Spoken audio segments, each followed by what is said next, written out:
25তম প্রধান বিচারপতি হিসেবে কিছুক্ষণের মধ্যে শপথ নেবেন সৈয়দ রেফাত আহমেদ। শপথ অনুষ্ঠানে আছেন সহকর্মী আজহার লিমন, যুক্ত হচ্ছে তার সঙ্গে। লিমন, জানাবেন যে শপথ অনুষ্ঠান কখন শুরু হবে, এছাড়া যে 3 জন উপদেষ্টার শপথ নেওয়ার কথা রয়েছে তারা এসে পৌঁছেছেন কিনা?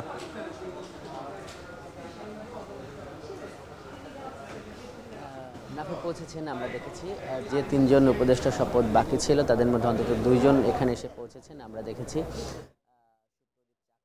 এবং আরেকজন চিকিৎসক যিনি উপদেষ্টা পরিষদে ছিলেন। এছাড়া আমরা এও দেখলাম যে প্রধান বিচারপতি যার শপথ অনুষ্ঠানটি এখানে আগে হবে, উনি এরই মধ্যে এখানে এসে পৌঁছেছেন এবং আসন গ্রহণ করেছেন। আমরা দেখছি যে 2 দিনের মাথায় গেল বৃহস্পতিবার অন্তর্বর্তীকালীন নতুন একটি সরকার যাত্রা শুরু করেছে। এই বঙ্গভবন থেকেই এই দরবার হলে তাদের শপথ অনুষ্ঠান হয়েছে। তার 2 দিন পর আমরা দেখলাম যে বিচার বিভাগের যে সর্বোচ্চ আসন সেখানেও একটি পরিবর্তন হয়েছে এবং নবনিযুক্ত যে বিচারপতি তার আজকে এই শপথ অনুষ্ঠান এখানেই হচ্ছে বঙ্গভবনের দরবার হলে। রাষ্ট্রপতি যেহেতু গতকাল ছাত্রদের অনাস্থার মুখে আপিল বিভাগের প্রধান বিচারপতি সহ সকল বিচারপতি পদত্যাগ করেছেন, সেহেতু আপিল বিভাগ এখন খালি রয়েছে।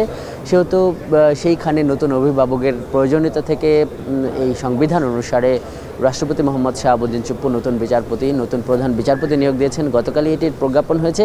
আজ কিন্তু এই বঙ্গভবনে সেই নতুন প্রধান বিচারপতির যে শপথ হবে, এই শপথ অনুষ্ঠানের মধ্য দিয়ে কিন্তু তিনি তার দায়িত্ব পালন বা তার কার্যসূচি শুরু করবেন। তো আমরা এখন যেটা দেখছি এই বঙ্গভবনে, এইখানে মূলত এই শপথ অনুষ্ঠানের জন্য পুরোপুরি প্রস্তুত আছে এই বঙ্গভবন। আমরা দেখছি যে রাষ্ট্রপতির যে আসনটি সেটি এই যে মঞ্চ করা হয়েছে, রাষ্ট্রপতির যে মঞ্চ সেখানে উনি আছেন। সেখানে রাষ্ট্রপতি যখন বসবেন তার ডান পাশে থাকবে বাংলাদেশের পতাকা এবং বাম পাশে বঙ্গভবনের পতাকা, এবং তার ঠিক সামনে কিন্তু এখানে আসন রাখা হয়েছে অন্তর্বর্তীকালীন সরকারের প্রধান উপদেষ্টা ডক্টর মোহাম্মদ ইউনূসের আসন, এবং তার ডান পাশে আমরা দেখছি যে নবনিযুক্ত যিনি বিচারপতি সৈয়দ রেফাত আহমেদ, উনার আসন এখানে রাখা হয়েছে।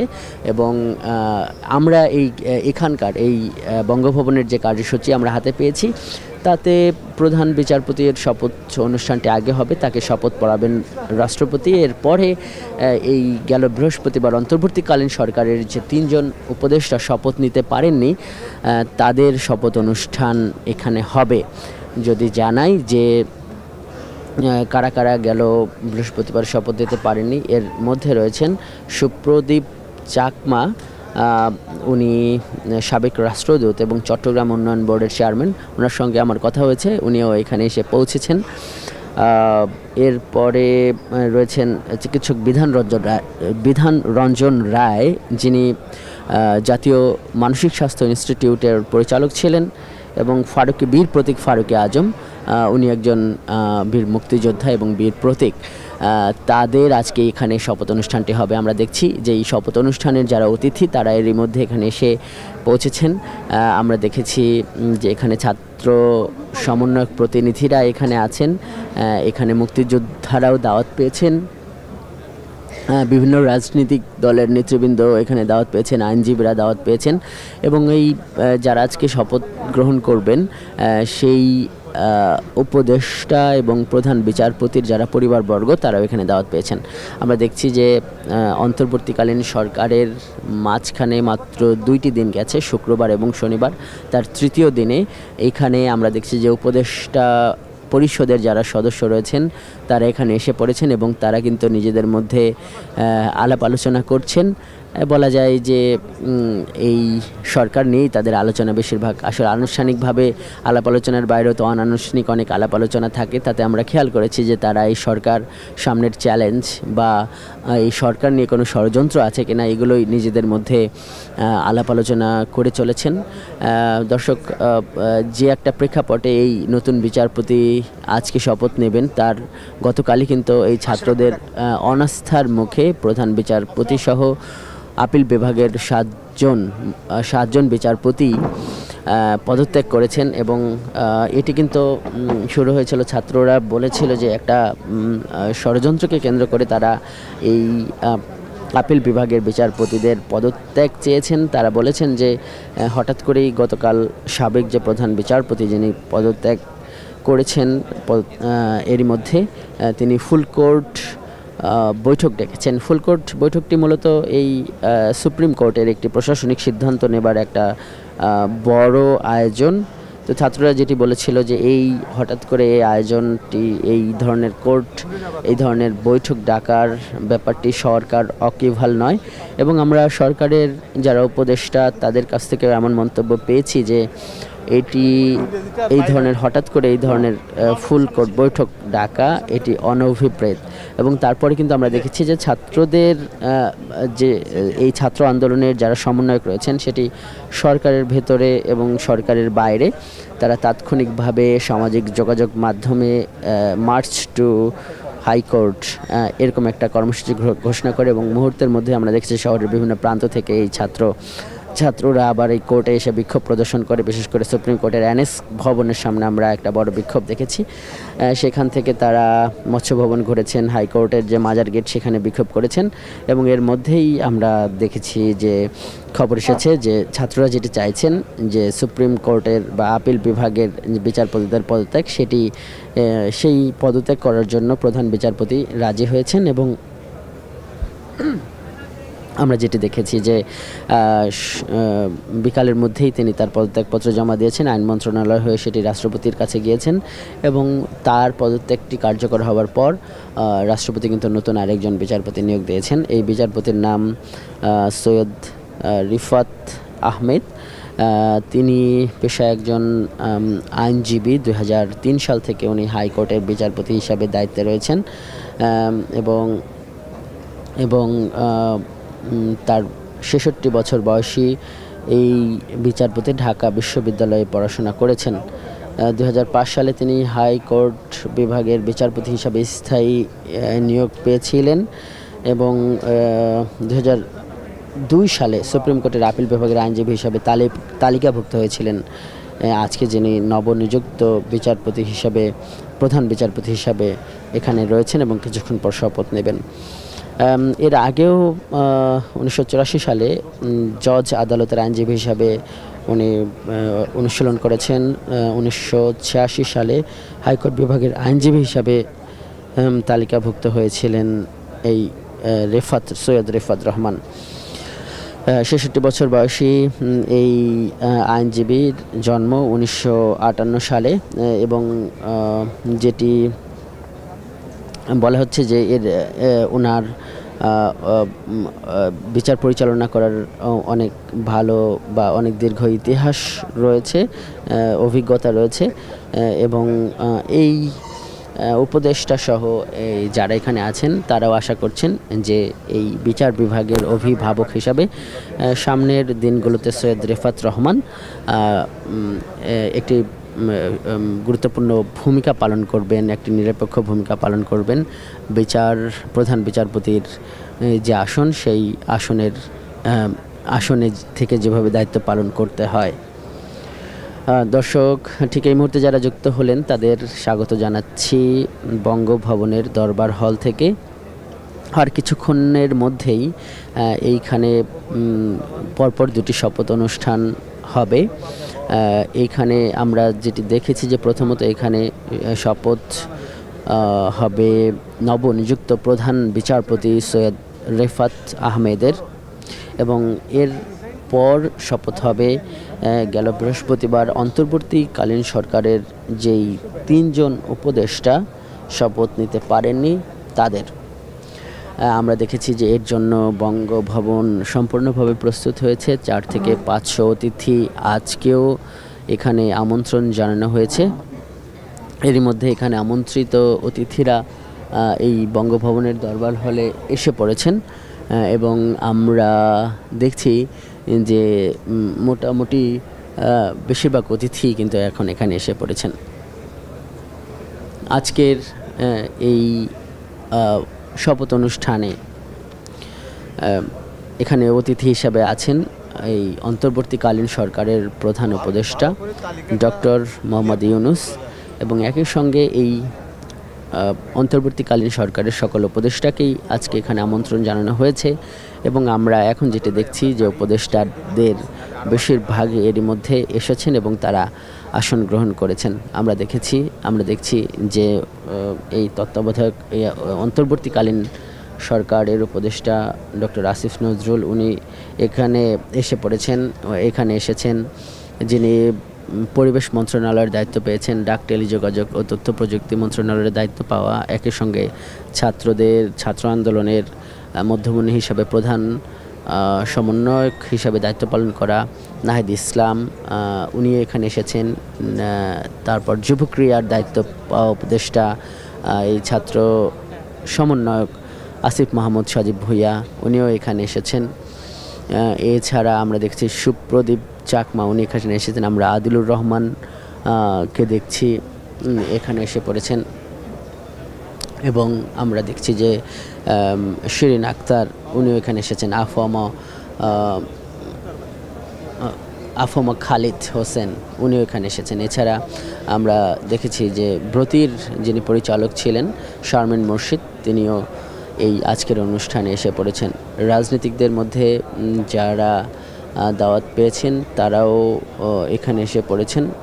রাজনৈতিক নেতৃবৃন্দরা আজকে একটু পেছনের সারিতে বসেছেন এবং আমরা দেখছি যে কূটনীতিক সরকারের উচ্চপদস্থ কর্মকর্তা কিংবা সেনাবাহিনীর বা সামরিক ঊর্ধ্বতন কর্মকর্তারা তারাও আজকের অনুষ্ঠানে দাওয়াত পেয়েছেন।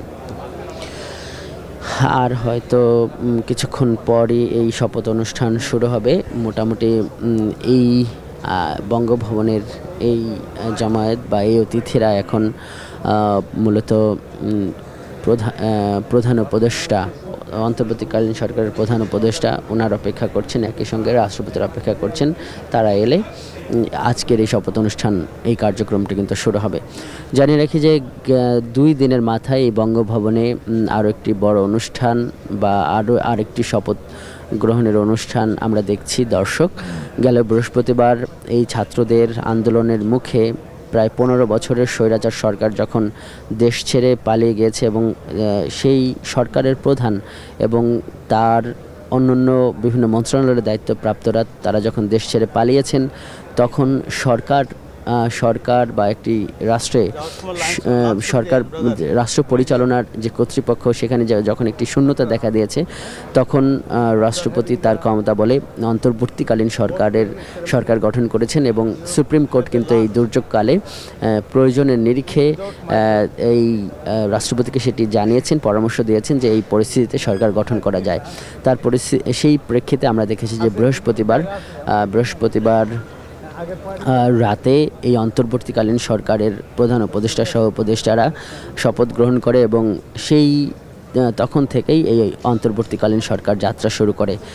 বৃহস্পতিবার, শুক্রবার এবং শনিবার এই 3 দিনের মাথায় এই 3 দিন পর আমরা দেখছি যে রবিবার আরও আরেকটি শপথ অনুষ্ঠানের কার্যক্রম এখানে আমরা দেখছি যে নবনিযুক্ত প্রধান বিচারপতি এখানে আজকে শপথ গ্রহণ করবেন। বিশেষ করে আমরা দেখেছি যে গতকাল একসঙ্গে আপিল বিভাগের প্রায় সকল বিচারপতি পদত্যাগ করেছেন এবং তারা কিন্তু ছাত্রদের অনাস্থার মুখেই পদত্যাগ করতে বাধ্য হয়েছেন, যেটি বলা যায় যে গতকাল হঠাৎ করেই প্রধান বিচারপতি ফুলকোর্ট বৈঠক ডেকেছে এবং এটিতে এই নতুন যে সরকার তাদেরকে অবহিত করা হয়নি এমন একটা অভিযোগ সরকারের উপদেষ্টারা এবং একই সঙ্গে এই ছাত্র আন্দোলনের সমন্বয়করা করছিল এবং তারা বলছেন যে এটি একটা জুডিশিয়াল কু করার একটা ষড়যন্ত্র। সেই ষড়যন্ত্র এবং এই স্বৈরাচার সরকারের আমলে বা তাদের সুপারিশকৃত যারা বিচারপতি তাদের অপসারণের বা তাদের পদত্যাগের দাবি করে তারা কিন্তু আবার রাজপথে নেমে এসেছিল এবং আমরা দেখেছি তারা কিন্তু ব্যাপক বিক্ষোভ দেখিয়েছে সুপ্রিম কোর্ট, হাইকোর্টের বিভিন্ন গেট, মৎস্য ভবন এবং শিক্ষা চত্বরের সামনে। এরই মাঝখানে আমরা আসলে দেখেছি যে সাবেক প্রধান বিচারপতি ওবায়দুল হাসান উনি নীতিগতভাবে পদত্যাগের সিদ্ধান্ত নিয়েছেন এবং রাত নাগাদ আমরা দেখেছি যে আইন মন্ত্রণালয় হয়ে রাষ্ট্রপতির কাছে সেই পদত্যাগ পত্রটি গিয়েছে এবং সেটি কিন্তু গৃহীত হয়েছে এবং এবং এরই প্রেক্ষিতে আমরা এখন এর যেটি দেখেছি যে বাকি 7 জন আপিল বিভাগের বাকি বিচারপতিরাও কিন্তু পদত্যাগ করেছেন। তো আপিল বিভাগ শূন্য হয়ে যাবার পর এই প্রক্রিয়া আপিল বিভাগ শূন্য হয়ে যাবার পর রাষ্ট্রপতি তিনি সংবিধান অনুসারে এটি দর্শক যেটি জানায় যে এটি সংবিধানের 96(1) অনুচ্ছেদে রাষ্ট্রপতি তাকে যে ক্ষমতা দেওয়া হয়েছে সেই ক্ষমতা অনুসারে সৈয়দ রেফাত আহমেদকে প্রধান বিচারপতি হিসেবে নিয়োগ দিয়েছেন এবং সেই প্রজ্ঞাপন কিন্তু রাতেই জারি হয়েছে এবং সেই নিয়োগ দেওয়া প্রধান বিচারপতি আজকে কিন্তু শপথ অনুষ্ঠান হবে। এই শপথ অনুষ্ঠানে আমরা দেখছি যে বিভিন্ন শ্রেণী পেশার মানুষ অতিথি হয়েছেন। এর মধ্যে আমরা দেখছি যে 3 বাহিনী প্রধানগণ তারাও এই বঙ্গভবনে এসে পৌঁছেছেন। আমরা দেখছি যে এই অন্তর্বর্তীকালীন সরকারের যারা উপদেষ্টা হিসেবে দায়িত্ব পালন করছেন তারা আজকে এই শপথ গ্রহণে সকলেই আমন্ত্রণ পেয়েছেন এবং আমন্ত্রণ পেয়েছেন এই প্রধান বিচারপতির পরিবারবর্গ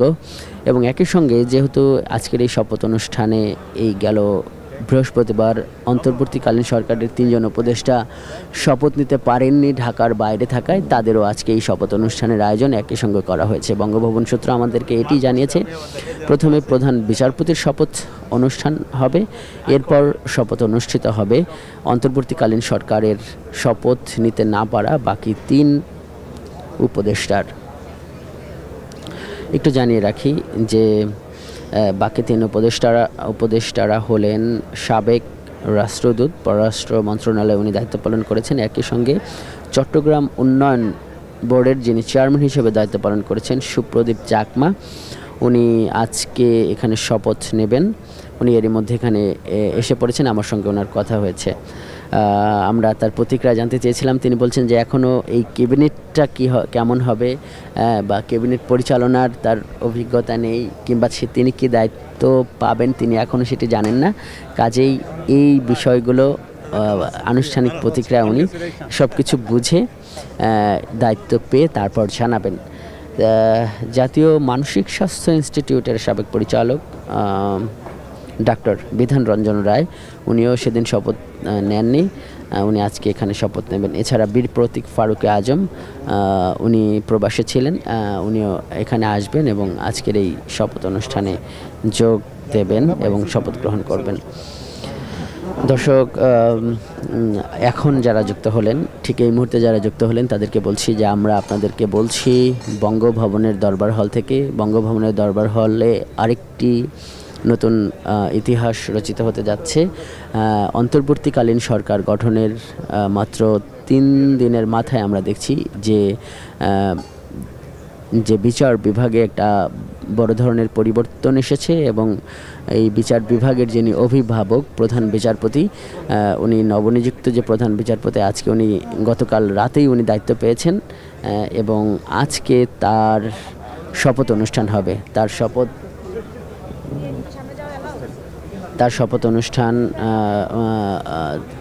শপথ অনুষ্ঠান আজকে এখানে হবে। এর জন্য কিন্তু সামগ্রিক প্রস্তুতি আমরা দেখছি।